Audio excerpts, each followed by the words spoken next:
Hello students, welcome to our channel science gamma. তো আজকে তোমাদের ক্লাস 11 ফিজিক্স এর ভেক্টর নিয়ে আলোচনা করা হবে। তো ভেক্টরের তোমাদের প্রবলেম সেট 1 এর অঙ্কগুলো করানো হচ্ছিল এর আগের ভিডিওতে। তো এর আগের ভিডিওতে তোমাদের দেখো 12 অবধি করা হয়েছিল, 12 অবধি করা হয়েছিল কারণ ভিডিওটা অনেক বড় হয়ে যাচ্ছিল, এই জন্য আর করা হয়নি। তো আজকে তোমাদের এবার 13 থেকে করানো হবে, ঠিক আছে? তো 13 থেকে করানো হবে। আর তোমরা এই চ্যানেলটি এখনো না সাবস্ক্রাইব করে থাকলে এই ধরনের ভিডিওগুলি পাওয়ার জন্য তোমরা অবশ্যই চ্যানেলটিকে সাবস্ক্রাইব করে রাখো। তো দেখো 13 দাগেরটা কি বলেছে, উলম্ব ভাবে 2√3 মিটার পার সেকেন্ড বেগে বৃষ্টি পড়ছে, অনুভূমিক দিকে 2 মিটার পার সেকেন্ড বেগে বায়ু প্রবাহ হলে বৃষ্টি কত বেগে কোন দিক থেকে পড়ছে বলে মনে হবে? তো অঙ্কটা তোমরা দেখে নাও। তো দেখো অলরেডি এটা খাতায় কোশ্চেনটা লিখে নিয়েছি, কারণ বইটা বারবার দেখাতে অসুবিধা হবে। তো খাতায় একবারে কোশ্চেনটা তোমরা দেখতে পেলে তার সাথে উত্তরটাও দেখতে তোমাদের সুবিধা হবে, ঠিক আছে? তো আমাদের ছবিটা আঁকতে হবে। উলম্ব হবে 2√3 মিটার পার সেকেন্ড বেগে বৃষ্টি পড়ছে, তার মানে বৃষ্টিটা কিভাবে পড়ছে? নিচের দিকে পড়ছে, উলম্ব হবে মানে এইভাবে বৃষ্টিটা পড়ছে। তাহলে বৃষ্টির বেগটাকে যদি ধরে নিই ইউ সমান দেওয়া আছে 2√3 মিটার পার সেকেন্ড। তারপরে কি বলেছে, অনুভূমিক দিকে 2 মিটার পার সেকেন্ড বেগে বায়ু প্রবাহ হলে। তো অনুভূমিক দিকে বায়ু প্রবাহ হচ্ছে, ধরো এদিকে বায়ু প্রবাহ হচ্ছে, এটা অনুভূমিক দিক, এখানে বায়ু প্রবাহ হচ্ছে, এর বেগটা দেওয়া আছে কত? এটাকে ধরে নিচ্ছি V is equals to 2 metre per second, 2 metre per second হচ্ছে। এরপর কি বলেছে, বায়ু প্রবাহ হলে বৃষ্টি কত বেগে কোন দিক থেকে পড়ছে বলে মনে হবে, ঠিক আছে? তো এখানে বায়ু প্রবাহ দিলে বৃষ্টিটা কি তখন এই সোজা আসবে? না, বৃষ্টিটা তখন এইভাবে বেঁকে যাবে। এদিকে যদি বায়ু প্রবাহ হয় বৃষ্টিটা তখন তো বেঁকে যাবে, তখন বৃষ্টিটা ধরো এইভাবে বেঁকে গেল, এদিকে তখন বেঁকে যাবে বৃষ্টিটা। যদি বায়ু প্রবাহ হয়, প্রথমে উলম্ব হয়ে পড়ছিল, বায়ু প্রবাহ হলে এইভাবে বেঁকে যাবে। সেই অ্যাঙ্গেলটা ধরে নাও, এই কোণটা থিটা, বায়ু প্রবাহের জন্য থিটা কোণে বেঁকে গেল, ঠিক আছে? আশা করি বুঝতে পারছো। তাহলে এবার আমাদের বের করতে বলেছে যে কোন দিক থেকে পড়ছে বলে মনে হবে আর কত বেগে পড়ছে, অর্থাৎ আপেক্ষিক বেগটা আমাদের বের করতে হবে। তো একবার করে দাও যে W is equals to root over of কি ছিল, U square plus V square সমান রুট ওভার অফ, আমি আর ভাষাগুলো লিখছি না, ঠিক আছে? ভাষাটা একটু লিখতে যে বায়ু প্রবাহ হলে বৃষ্টি কত বেগে কোন দিকে পড়ছে, অতএব বৃষ্টির বেগ হবে দিয়ে একটু লিখে তারপর root over of U square plus V square, তারপর মানটা বসাতে, ঠিক আছে? তো ইউ মানে 2√3 স্কোয়ার প্লাস ভি স্কোয়ার মানে 2 স্কোয়ার সমান রুট ওভার অফ 4 আর 4 3 12 প্লাস 2 2 4 সমান দেখো 12 4 16 সমান 4। ডাব্লু বার করছি, অর্থাৎ আপেক্ষিক বেগটা এটা হচ্ছে metre per second, metre per second এককটা ছিল। তো হয়ে গেল, আমরা একটা উত্তর বের করে নিতে পারলাম। এইবার এই আপেক্ষিক বেগটা যদি উলম্বের সঙ্গে থিটা কোণে থাকে, আমাদের বলছে কোন দিক থেকে পড়ছে, তো আমরা বলবো যে উলম্বের সাথে এত ডিগ্রি কোণে পড়ছে, থিটাটা বের করে নিলেই হবে। তো তাহলে লিখবো আপেক্ষিক বেগ ভেক্টরটা উলম্বের সঙ্গে আপেক্ষিক বেগ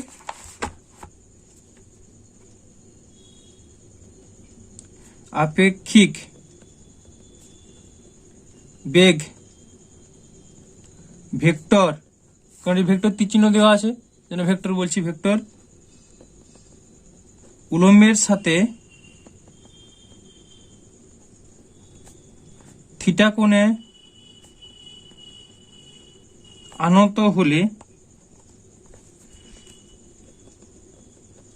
tan theta is equals two, দেখো এখানে একটা থিটা আছে, তাহলে tan theta is equals two কত হবে? এইটা ছিল 2√3, এই যে এটা ছিল ইউটা ছিল 2√3, আর এই বরাবর হচ্ছে ভি, এই বরাবর হচ্ছে ভি, এদিক বরাবর যাচ্ছে মানে তো এদিক বরাবরই, তার মানে এই যে কম্পোনেন্টটা এদিকে আমরা পাবো এইটা হচ্ছে ভিটা ছিল 2 মিটার পার সেকেন্ড। তো tan থিটা সমান কত পাবো? ভি বাই ইউ, কারণ এটা থিটা মানে এটা তখন ভূমি, এটা লম্ব বাই ভূমি, অর্থাৎ ভি বাই ইউ। তো tan থিটা সমান ভি বাই ইউ, বা থিটা সমান tan ইনভার্স, একবার ভি বাই ইউর মানটা বসে দিচ্ছি 2/2√3 সমান tan ইনভার্স 1/√3। তো 1/√3 tan কত মান হয়? 30 ডিগ্রি সমান 30 ডিগ্রি। তাহলে লিখবো অতএব বৃষ্টি 4 মিটার পার সেকেন্ড বেগে পড়ছে এবং উলম্বের সঙ্গে 30 ডিগ্রি কোণে পড়ছে। তো এটা উত্তর, তোমার উত্তরটা পুরো লিখে দিবে। ঠিক আছে, তো আশা করি অঙ্কটা বুঝতে পেরেছো। তো এরপরের অঙ্কটা দেখে নাও। তো দেখো এরপর 14 দাগের কোশ্চেনটা কি বলছে, স্থির জলে এক ব্যক্তি 4 কিলোমিটার পার আওয়ার বেগে সাঁতার কাটতে পারে। স্রোতের বেগ 2 কিলোমিটার পার আওয়ার হলে ওই ব্যক্তির তীরের সঙ্গে কত কোণে আনত হয়ে সাঁতার কাটলে সোজাসুজি নদীর বিপরীত তীরে পৌঁছবে। ধরো এটা একটা নদী, ঠিক আছে, তো নদীর সোজাসুজি বিপরীত তীরে, ধরো এখান থেকে সে সাঁতার কাটতে শুরু করেছে, সোজাসুজি বিপরীত তীর কোনটা, এর সোজাসুজি বিপরীত দিক হচ্ছে এইখানটা, তাই না, সেইখান থেকে সাঁতার কাটলে এইখানে হচ্ছে পৌঁছাতে হবে। ঠিক আছে, কিন্তু কন্ডিশনটা কি বলে দিয়েছে, যে একটা স্রোত আছে, এইদিকে একটা স্রোত আছে এবং সেই স্রোতের বেগ হচ্ছে 2 কিলোমিটার পার আওয়ার, এটা বলেছে। এবার তাহলে বোঝো, এদিকে যেহেতু স্রোত যাচ্ছে, এই যদি সরাসরি সাঁতার কাটে, নিশ্চয়ই সরাসরি সাঁতার কাটলে এই জায়গায় পৌঁছাতে পারবে না, আমাকে পৌঁছাতে হবে কোথায়, যে ব্যক্তি সাঁতার কাটছে বলছে তাই কত কোণে আনত হয়ে সাঁতার কাটলে সোজাসুজি নদীর বিপরীত তীরে পৌঁছাতে হবে। যেহেতু সোজাসুজি বিপরীত তীরে পৌঁছাতে হবে, সেহেতু এই যদি সোজাসুজি এইভাবে সাঁতার কেটে যায়, নিশ্চয়ই এখানে পৌঁছতে পারবে না, স্রোত এইদিকে আছে মানে সে এই সাইডে পৌঁছে যাবে, তাই না, মানে এই বিপরীত জায়গায় পৌঁছাতে পারবে না, এই সাইডে পৌঁছে যাবে। সেই জন্য তাকে এইভাবে একটা কোনো দিক করে সাঁতার কাটতে হবে, এইভাবে কোনো একটা দিক করে সাঁতার কাটতে হবে। একটু বেঁকে গেল ছবিটা, স্ট্রেট লাইন হবে, সরি, এইভাবে সাঁতার কাটবে, অর্থাৎ সে যাবে এই দিক মুখ করে। তাহলে কি হবে, দেখো স্রোতটা এদিকে পাচ্ছে মানে সে এইভাবে ঠিক বেঁকে এই জায়গায় পৌঁছে যাবে। বোঝার চেষ্টা করো, এটা ইমাজিন করো, সে যদি এইভাবে সাঁতারটা কাটে, স্রোতটা তো এইদিকে ঠেলছে, কে এইদিকে ঠেলছে, সে আবার ঘুরে বেঁকে বেঁকে এইখানে পৌঁছে যাবে যদি এই অ্যাঙ্গেলে সাঁতারটা কাটতে শুরু করে।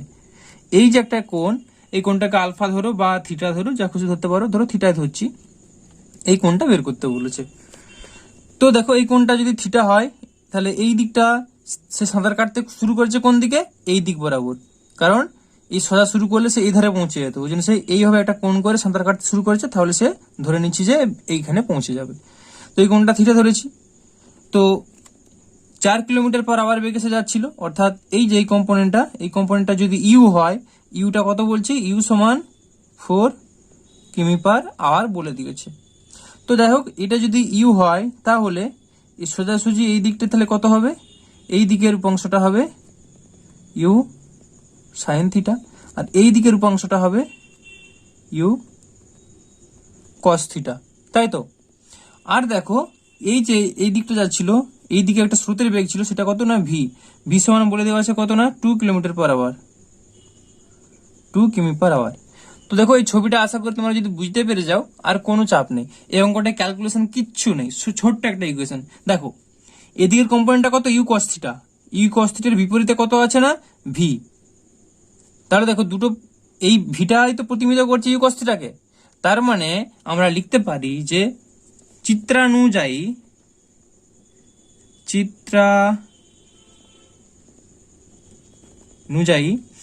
ইউ কস থিটা সমান ভি,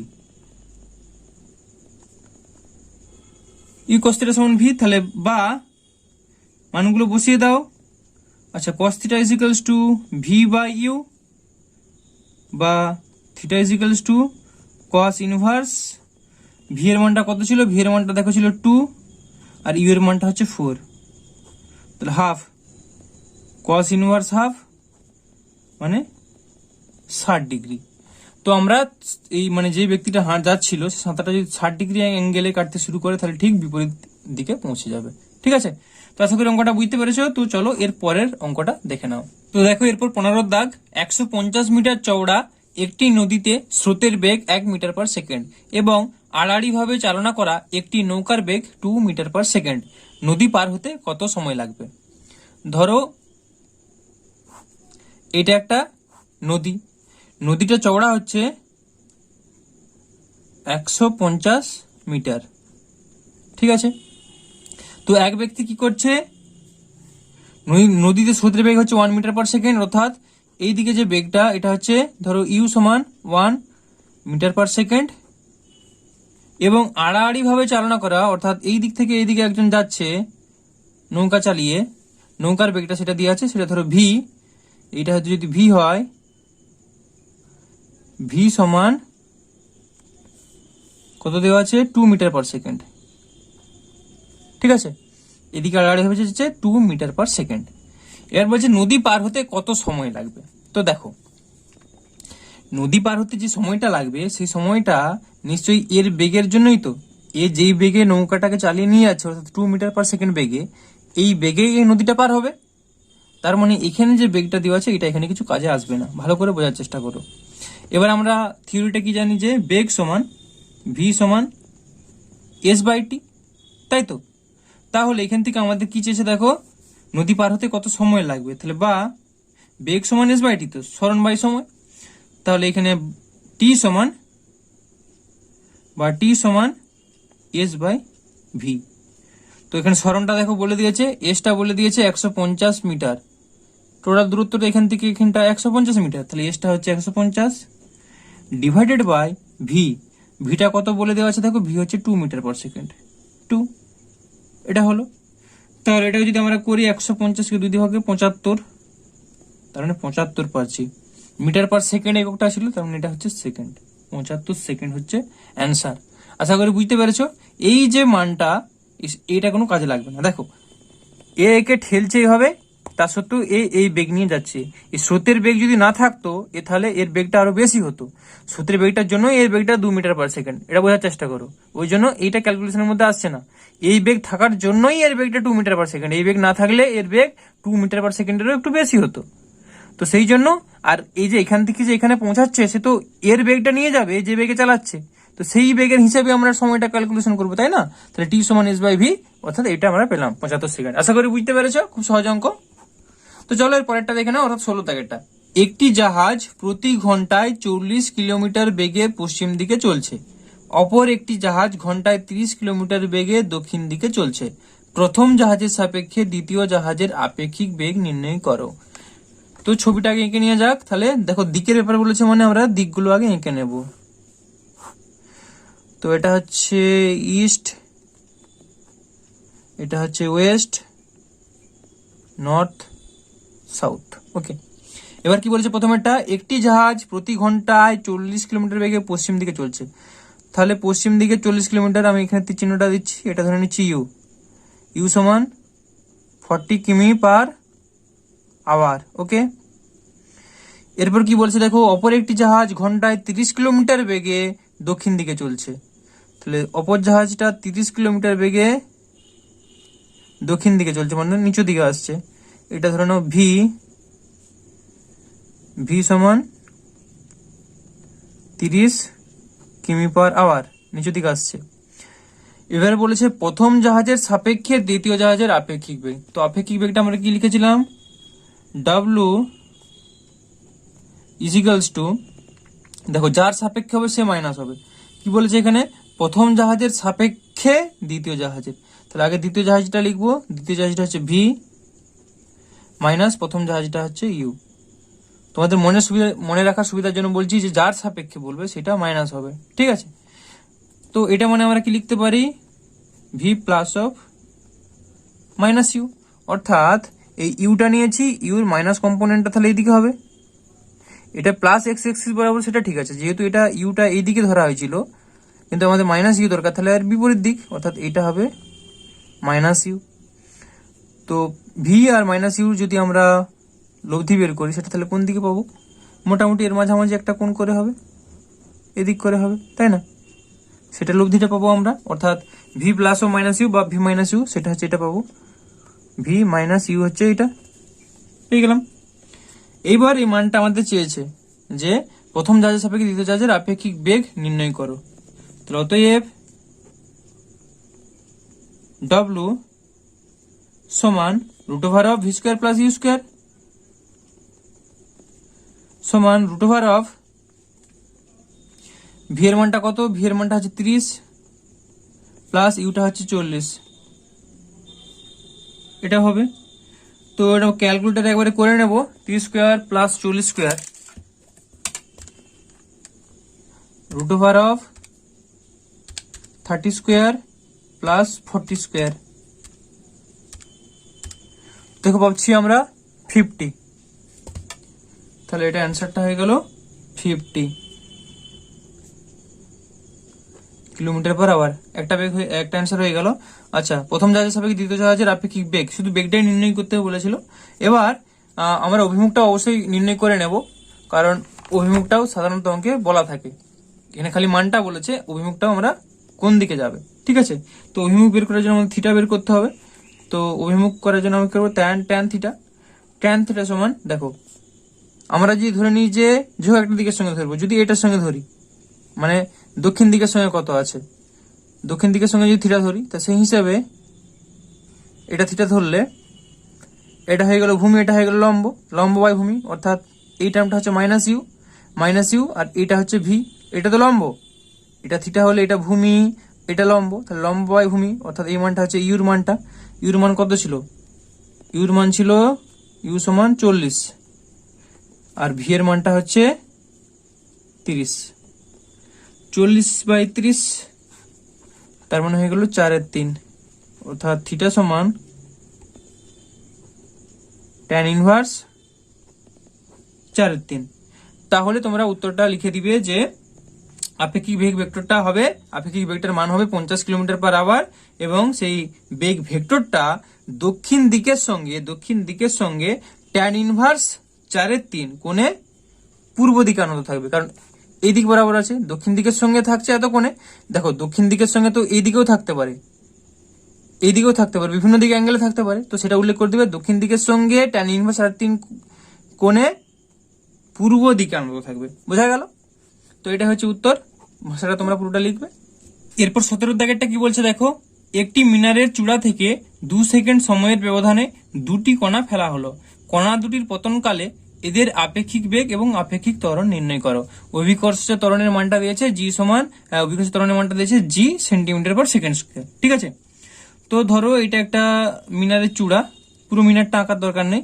তো এখান থেকে দুটো কণা ফেলা হচ্ছে, একটা কণা প্রথমে ফেলা হলো সেটা টি সেকেন্ড সময়, তার 2 সেকেন্ড পরে আরেকটা কণা ফেলা হলো। ঠিক আছে, তাহলে যাকে আগে ফেলা হয়েছিল সে ধরো এখানে চলে গেল, তার 2 সেকেন্ড সময় পরে আবার একটা কণা ফেলা হয়েছে, অর্থাৎ সে ধরো এখানে আছে t+2। তো ছবিটা এখানে দরকার নেই তেমন কিছু, জাস্ট আমি একটু বোঝানোর জন্য বলছি। 2 সেকেন্ড পরে আরেকটা কণা ফেলা হয়েছে, তো এটা ছিল ধরো প্রথম কণার জন্য v1, দ্বিতীয় কণার জন্য বেগটা ছিল v2। তো দেখো দুটো কোণাই কিন্তু জাস্ট ফেলা হয়েছে বলছে। উপর থেকে তুমি যদি একটা জিনিসকে ফেলে দাও, তার মানে সে কি ত্বরণ নিয়ে পড়বে? অভিকর্ষ ত্বরণ নিয়ে পড়বে, অর্থাৎ দুটো কোণাই কিন্তু জি অভিকর্ষ ত্বরণ নিয়ে নিচে নামছে। ঠিক আছে, তাহলে এবার দেখো আমরা একটা জিনিস জানতাম যে এক্সেলারেশন অর্থাৎ ত্বরণ সমান বেগ বাই সময়, অর্থাৎ ভি সমান এটি, তাই না? ভি সমান এটি, এই সূত্রটা আমরা জানি। তাহলে এখানে এই সূত্রটাই কিন্তু কাজে লাগবে। তা লিখবো প্রথম কোণার ক্ষেত্রে যদি প্রথম কোণাটাকে টি সেকেন্ডে ফেলা হয় আর দ্বিতীয় কোণাটাকে 2 সেকেন্ড পরে ফেলা হয়, তাহলে লিখবো যে ধরি প্রথম কোণাটিকে টি সেকেন্ড সময়ে ফেলা হয় এবং দ্বিতীয়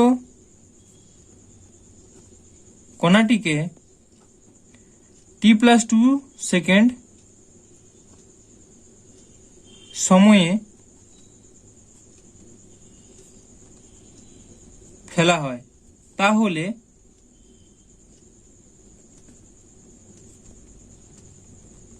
প্রথম কণার বেগ, প্রথমটার জন্য ধরে নিচ্ছি ধরো একটা ভি কি ধরেছিলাম, একটা v2 v1, আচ্ছা v1 প্রথম কণার জন্য v1 টি সেকেন্ড বলেছে, তাহলে ভি সমান আমাদের কি আছে এটি, এ বলতে এখানে অভিকর্ষ ত্বরণ নিয়ে পড়ছে, তাহলে জিটি। আবার লিখবো দ্বিতীয় কণার বেগ, তাহলে কত হবে v2 সমান জি, টি এর জায়গায় t+2, এটা হলো। এইবার আমাদের কি বলেছে দেখো, কণা দুটির পতনকালে এদের আপেক্ষিক বেগ, অর্থাৎ যার হোক সাপেক্ষে যার হোক বের করলে হবে আপেক্ষিক বেগ। তো যার সাপেক্ষে যাই বের করো না কেন মানটা একই বেরাবে। ঠিক আছে, মানটা একই বেরাবে। তাহলে আমি যদি করি যে প্রথম কণার সাপেক্ষে দ্বিতীয় কণার আপেক্ষিক বেগ, অতএব প্রথম কণার সাপেক্ষে দ্বিতীয় কণার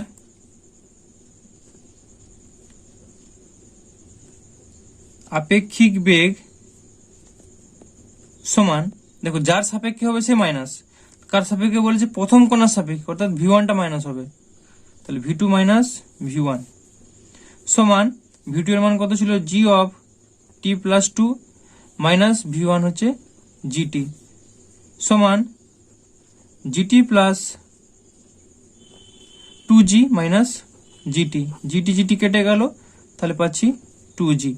তো আপেক্ষিক বেগটা হচ্ছে 2g, এককটা কি ছিল দেখো সেন্টিমিটারে দেওয়া ছিল, তাহলে সেন্টিমিটার পার সেকেন্ড, এটা অ্যান্সার। এবার দেখো তোমাদের এই জিনিসটা এক্সট্রা একটু কথা বলছি, যে প্রথম কণার সাপেক্ষে আমরা দ্বিতীয় কণা করলাম, এটা যদি আমরা দ্বিতীয় কণার সাপেক্ষে প্রথম কণা করতাম তাহলে এটা মাইনাস 2g পেতাম। দ্বিতীয় কণার সাপেক্ষে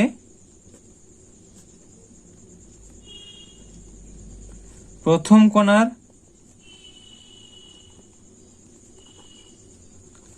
আপেক্ষিক বেগ কত পাবো, দেখো জিটি মাইনাস, এটা করলে দেখো 2gটা মাইনাসে চলে আসছে, তার মানে পাবো মাইনাস 2g, ঠিক আছে। আর যদি মান বলি তো সেটা মড, তখন মাইনাস প্লাসের দরকার নেই, সবাই 2g। কিন্তু অভিমুখটা তার মানে কি বলছে, বিপরীত দিকে। এই ব্যাপারটা কেন হচ্ছে দেখো, এ এই দিকে নামছে, ঠিক আছে, এ তো এর থেকে এগিয়ে আছে, তাহলে একে কি মনে করবে যে পেছন দিকে যাচ্ছে, কারণ এর থেকে এগিয়ে আছে।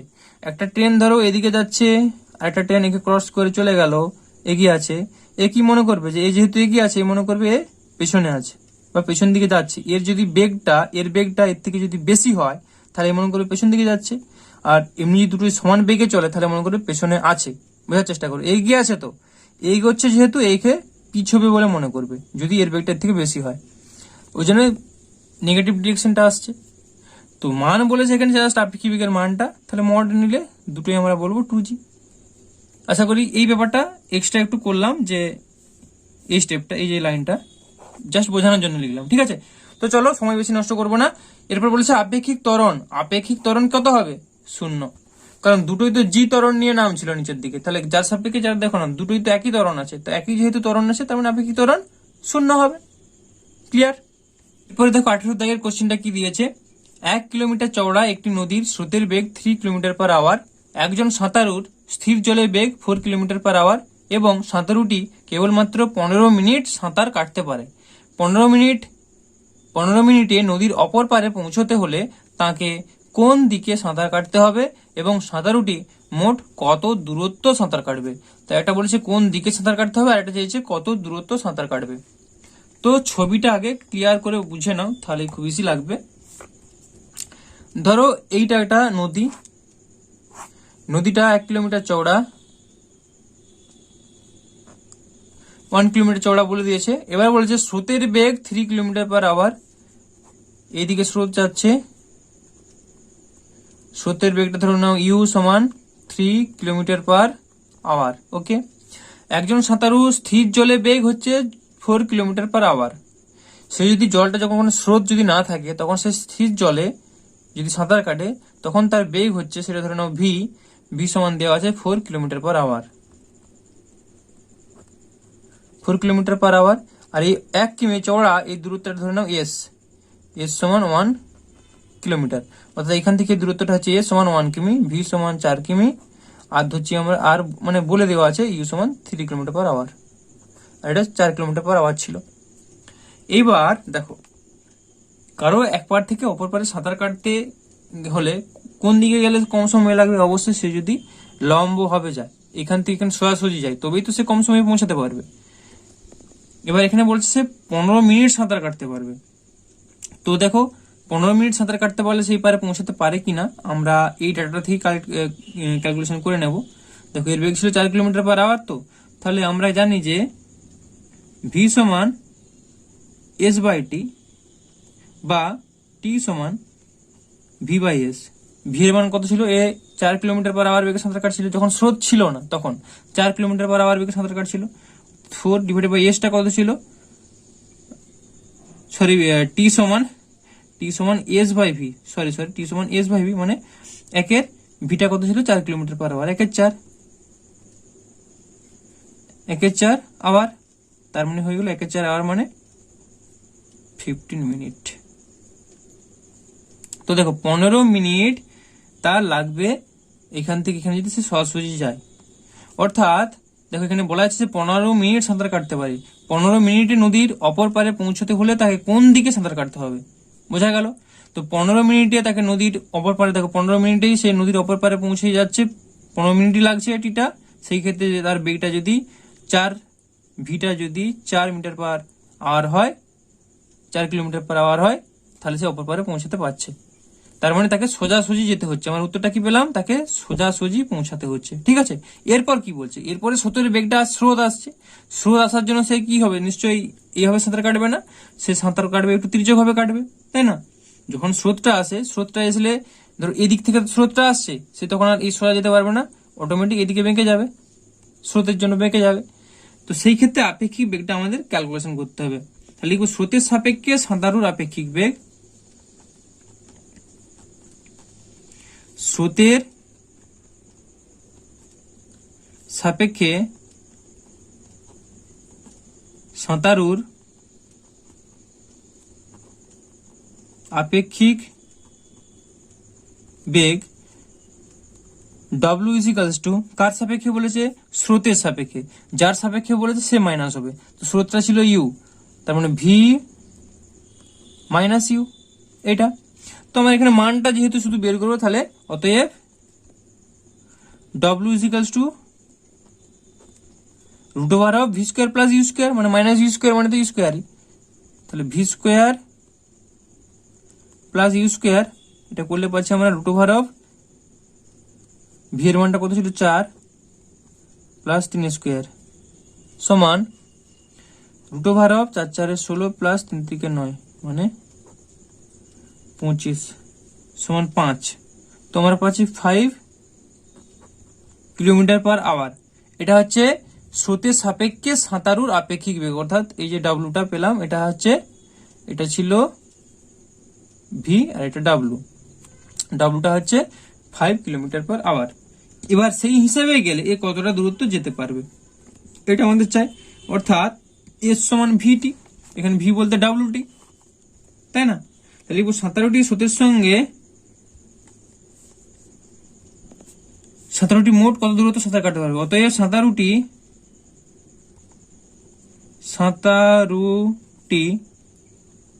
মোট, দেখো উত্তরটা চেয়েছিল সাঁতারুটি মোট কত দূরত্ব সাঁতার কাটবে, তাহলে লিখবো সাঁতারুটি মোট সাঁতার কাটবে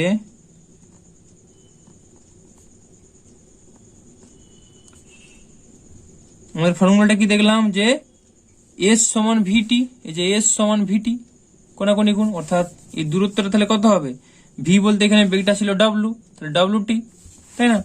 তো সাঁতার কাটবে, ডাব্লুর মানটা হচ্ছে 5 ইন্টু টি এর মানটা হচ্ছে 15। ওকে, তো 15 যেহেতু এটা কিলোমিটার পার আওয়ার আছে, তাহলে 15 মিনিট মানে আমরা 1/4 ঘন্টা লিখতে পারি, একই সেম এককে রাখতে হবে। তো 5/4 ভাগ করো, ব্র্যাকেটে লিখে দিচ্ছি যে ডাব্লু সমান ছিল 5 কিমি পার আওয়ার, টি সমান 15 মিনিট 14 আওয়ার, 5 ভাজিত 4 সমান দেখো আমরা পাচ্ছি 1.25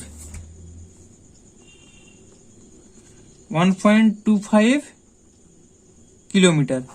এত কিলোমিটার সে, মানে এইখান থেকে যে যাচ্ছে এটা 1.25 কিলোমিটার সে যেতে পারবে। তো এটাই অ্যান্সার। আশা করি অঙ্কটা বুঝতে পেরেছো, না বুঝতে পারলে কমেন্ট করে জানাবে, আমি আবার এটার জন্য একটা ভিডিও করে বলে দেবো, কোনো অসুবিধা নেই। এরপর দেখো 19-এর দাগেরটা কি বলেছে, একটি এরোপ্লেন 600 কিলোমিটার পার আওয়ার বেগে পূর্ব দিকে উড়ে যাচ্ছে, বাতাস 100 কিলোমিটার পার আওয়ার বেগে দক্ষিণ দিকে প্রবাহিত হচ্ছে, ভূমির সাপেক্ষে এরোপ্লেনের বেগ ও দিক নির্ণয় করো। তো ছবিটা এঁকে নাও, একটি এরোপ্লেন 600 কিলোমিটার বেগে পূর্ব দিকে, তো দিকের ব্যাপারে বলেছে মানে পূর্ব পশ্চিম দিকগুলোকে টেনে নাও। তো এটা হচ্ছে পূর্ব দিক, ইস্ট ওয়েস্ট নর্থ সাউথ। তো এ যাচ্ছে 600 কিলোমিটার পার আওয়ার বেগে পূর্ব দিকে, এই দিক বরাবর এরোপ্লেনটা যাচ্ছে। তো এরোপ্লেনের এই বেগটাকে ধরে নিচ্ছি কি না ইউ। ফার্স্ট বেগটাকে আমরা ইউ ধরি, 600 কিমি পার আওয়ার। এরপর বলছে বাতাস 100 কিলোমিটার পার আওয়ার বেগে দক্ষিণ দিকে প্রবাহিত হচ্ছে। দক্ষিণ দিক কোনটা? এই দিকটা। এদিকে বাতাস যাচ্ছে 100 কিলোমিটার পার আওয়ার বেগে, তাহলে এটা ধরে নিচ্ছি ভি সমান 100 কিমি পার আওয়ার। ঠিক আছে, ভূমির সাপেক্ষে এরোপ্লেনের বেগ ও দিক নির্ণয় করো। তো নিশ্চয়ই সে সাপেক্ষে দিকটা হবে ভূমির সাপেক্ষে, ধরো এইদিকে লব্ধিটা এদিকে পাবো, এটা তাহলে ভূমি হলে এর সঙ্গে থিটা কোণে আনত হচ্ছে। তাহলে ভূমির সাপেক্ষে এরোপ্লেনের বেগ লিখবো ভূমির সাপেক্ষে এরোপ্লেনের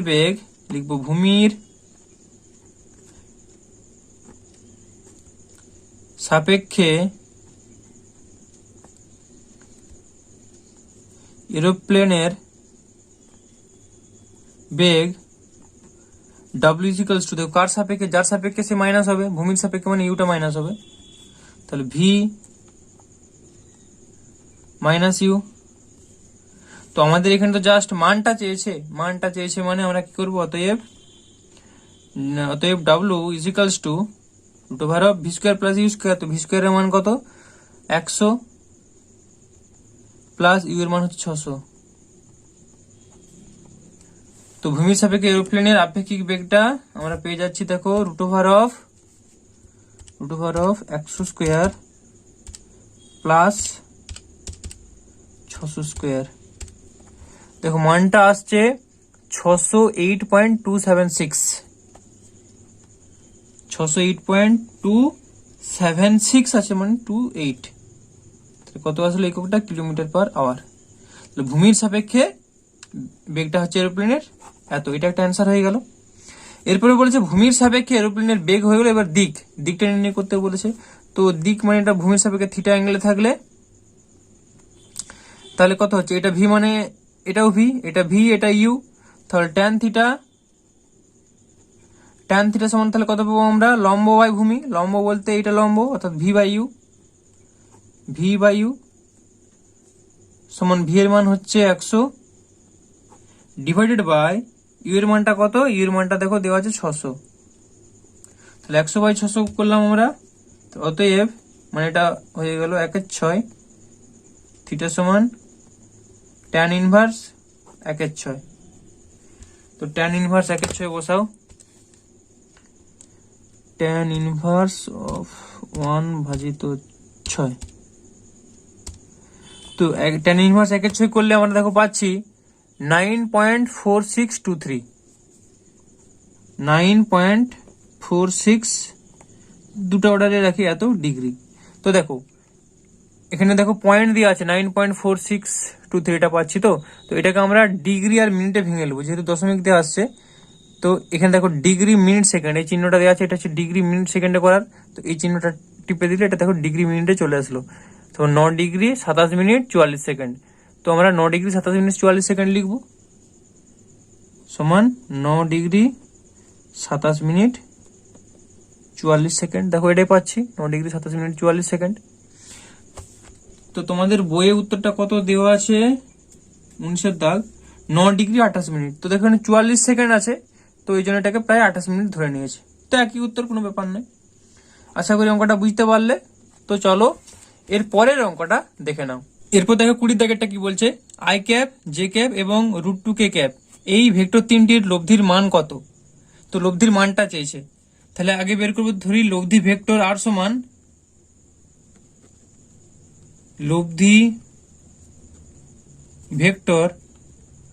সমান তাহলে কত হবে? I cap plus J cap plus √2k cap. এবারে বলেছে ভেক্টরটির মান, অতএব লব্ধি ভেক্টরটির মান, ভাষাটা লিখছি না, অতএব মানটা বলেছে mod R is equals to root over of, এটা হচ্ছে 1 স্কোয়ার প্লাস √2 স্কোয়ার সমান root over of 1 plus 1 plus 2, তার মানে কত হয়ে গেল? √4 সমান 2। তাহলে আমরা পাচ্ছি 2 লব্ধি ভেক্টরটির ভেক্টর তিনটির লব্ধির মান হচ্ছে 2 একক। এটা লিখতে হবে, হয়ে গেল। এবার বলেছে ওই লব্ধি ভেক্টরটি এক্স ওয়াই এবং জেড অক্ষের সঙ্গে কত কোণে আনত থাকবে। তাহলে আমরা দেখো যখন থিওরি করেছিলাম যে ধরি এক্স অক্ষের সঙ্গে আলফা কোণে, ওয়াই অক্ষের সঙ্গে বিটা কোণে এবং জেড অক্ষের সঙ্গে গামা কোণে থাকে। সেহেতু আমরা কি পাই যে কস ইনভার্স, যখন এক্স এর ক্ষেত্রে বলবো cos inverse X by R. আবার যখন বিটা সমান তাহলে কত হবে, বিটা সমান cos inverse Y by R, gamma সমান cos inverse Z by R. এটা তো ছিল। তাহলে এখানে লিখবো যে লব্ধি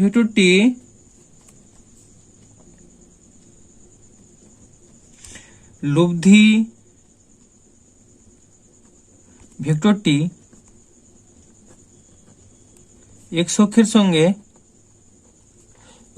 কোনটা কথা ছিল, আলফা সমান, শুধু লিখছি এক্স অক্ষের সঙ্গে কস ইনভার্স এক্স বাই আর সমান কস ইনভার্স, দেখো এক্স এর মান কত, এক্স এর মান হচ্ছে আই ক্যাপ আছে মানে 1 আই ক্যাপ মানে 1, আর এর মান পেয়েছি 2, কস ইনভার্স হাফ, তো কস ইনভার্স হাফ মানে কত, 60 ডিগ্রি। লব্ধি ভেক্টরটি এক্স অক্ষের সঙ্গে 60 ডিগ্রি কোণে আনত থাকবে,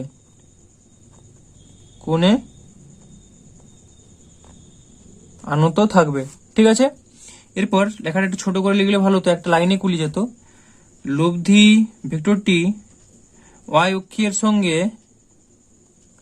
কস ইনভার্স ওয়াই বাই আর সমান কস ইনভার্স, এখানে ওয়াই এর মানটা 1 আছে, তাহলে কস ইনভার্স হাফ সমান 60 ডিগ্রি কোণে আনত থাকবে।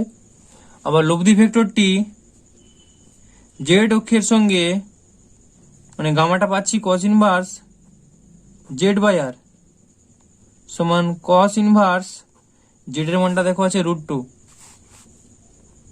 √2 বাই 2, তো √2 বাই 2 মানে পাচ্ছি কস ইনভার্স 1 বাই √2, তো কস কত মান 1 বাই √2 হয় 45 ডিগ্রি মান সমান 45 ডিগ্রি কোণে আনত থাকবে। তো দেখো তিনটা মানই পেয়ে গেলাম, প্রথম দুটো 60 ডিগ্রি আর আরেকটা হচ্ছে 45 ডিগ্রি। আশা করি বুঝতে পারছো। তো চলো এর পরেরটা দেখে নাও। এরপর 21 দাগেরটা কি বলেছে দেখো, 2i cap minus j cap plus 2k cap এবং i cap plus 5j cap plus 10k cap vector দুটির লব্ধির মান কত। লব্ধি ভেক্টর তিনটি অক্ষের সঙ্গে কত কোণ করে, ঠিক আছে। লব্ধি ভেক্টর তিনটি অক্ষের সঙ্গে কত কোণ করে। তো দেখো ধরে নিচ্ছি এটা সমান হচ্ছে এ, ধরি এ সমান 2i cap minus j cap plus twice k cap আর বি সমান i cap plus 5j cap plus 10k cap, হয়ে গেল। তাহলে লব্ধি vector r is equals to a plus b সমান, তো a প্লাস বি করলে কত পাবো, এখানে আছে 2i cap plus i cap মানে 3i cap, 5j cap minus j cap মানে plus 4j cap, 10k cap minus 10k cap plus 2k cap মানে 12k ক্যাপ, ঠিক আছে। অতএব লব্ধির মানটা চেয়েছে r is equals two √3 square plus 4 square plus 12 square সমান √, তো একবার ক্যালকুলেটরে বসাবো, √3 square plus 4 square plus 12 square. তো দেখো মানটা আসছে দেখো 13 আসছে, তাহলে একবার লিখে দিই সমান 13 একক। ওকে, এবার কি বলেছে, তাহলে কি হলো লব্ধির মানটা আমরা পেয়ে গেলাম 13 একক, এটা একটা অ্যান্সার। এবার চেয়েছে লব্ধি ভেক্টর তিনটি অক্ষের সঙ্গে কত কোণ করে। তো একই রকম যে এটা পেয়েছিলাম, এটা ছিল আলফা, এটা ছিল বিটা, এটা ছিল গামা। এই যে ফর্মুলা, এই ফর্মুলা এখানে কাজে লাগাবো, সেম জিনিস, আমি ভাষা আর লিখছি না, ঠিক আছে। তাহলে এক্স অক্ষের সঙ্গে হচ্ছে আলফা সমান কস ইনভার্স এক্স বাই আর সমান, দেখো এক্স এর মান কত, এক্স এর মান হচ্ছে 3, কস ইনভার্স 3 বাই আর এর মান হচ্ছে 13, 3 এর 13, তো কস ইনভার্স 3 এর 13 ক্যালকুলেটরে বসাবে, এক মিনিট, আচ্ছা তোমাদের বইয়ে দেখো cos ইনভার্স 3/13 এইভাবে রেখেছে, মানটা বসায়নি। এই যে তোমাদের দেখাচ্ছি দেখো, cos ইনভার্স 3/13 আকারে রেখে দিয়েছে, মানটা যেহেতু বসায়নি বাদ দাও। তাহলে আমরা এটা রেখে দিলাম, এটা হবে। তারপরে বিটা সমান কত পাবো, বিটা সমান cos ইনভার্স y বাই আর সমান cos ইনভার্স, দেখো বি এর মানটা কত, বিটা y অক্ষ বরাবর 4 4/13, আর গামা সমান অর্থাৎ জেড অক্ষের সঙ্গে থাকবে cos inverse Z by R, Z এর মানটা কত, জেড এর মানটা হচ্ছে 12, cos ইনভার্স 12/13। তো এগুলোই হবে।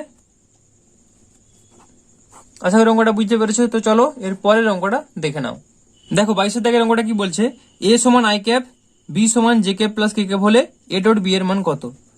তাহলে এ আর বি দেওয়া আছে, তাহলে অতএব আচ্ছা লিখে নাও, এ সমান আই ক্যাপ বি সমান j cap plus k cap, অতএব a dot b is equals to i cap of j cap plus k cap, মানে i cap dot j cap plus k cap. তো দেখো dot product same ভেক্টরের সাথেই হয়, অন্য vector থাকলে তার সঙ্গে ডট প্রোডাক্টটা 0 হয়ে যায়, অর্থাৎ আই ক্যাপ আর জে ক্যাপ ডট প্রোডাক্ট করলে 0, আবার আই ক্যাপের সাথে কে ক্যাপ ডট প্রোডাক্ট করলেও 0 হয়, তার মানে আমরা পাবো 0, অর্থাৎ এ ডট বি এর মানটা হবে 0, এটাই অ্যান্সার। তো চলো এরপরটা দেখে নাও। তো দেখো এরপর 30 দাগেরটা, তো এখন সব অঙ্কগুলো একটু ছোট ছোট হচ্ছে, তো 22 দাগেরটা খুবই ছোট ছিল। তো 30 দাগেরটা কি বলছে, এ সমান 3i cap plus 2j cap minus 6k cap, b সমান দেওয়া আছে 4i cap minus 3j cap plus k cap, a ও বি এর মধ্যবর্তী কোণ নির্ণয় করো।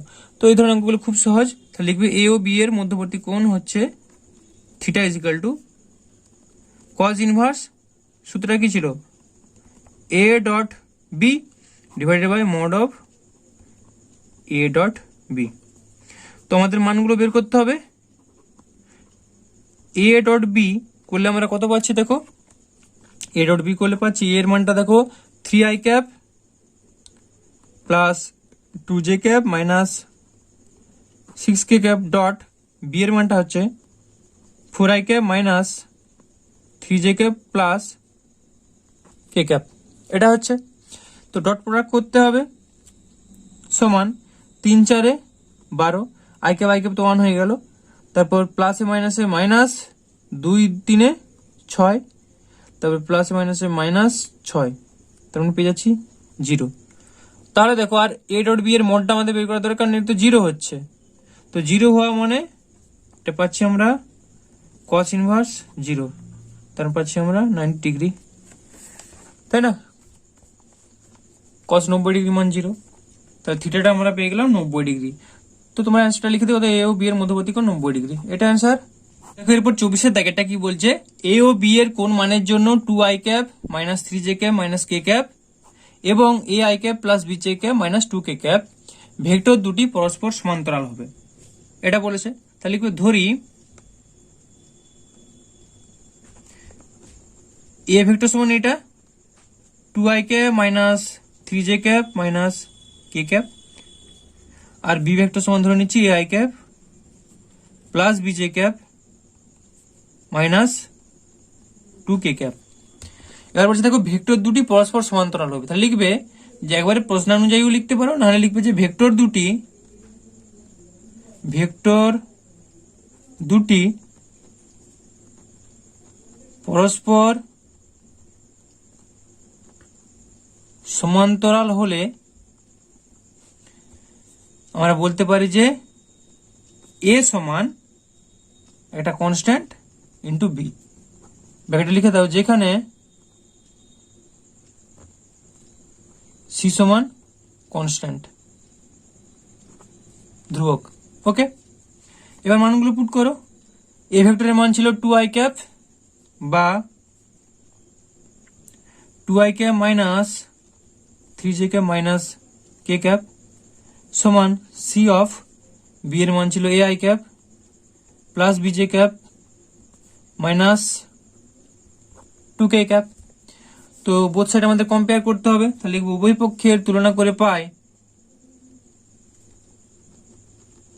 উভয় পক্ষের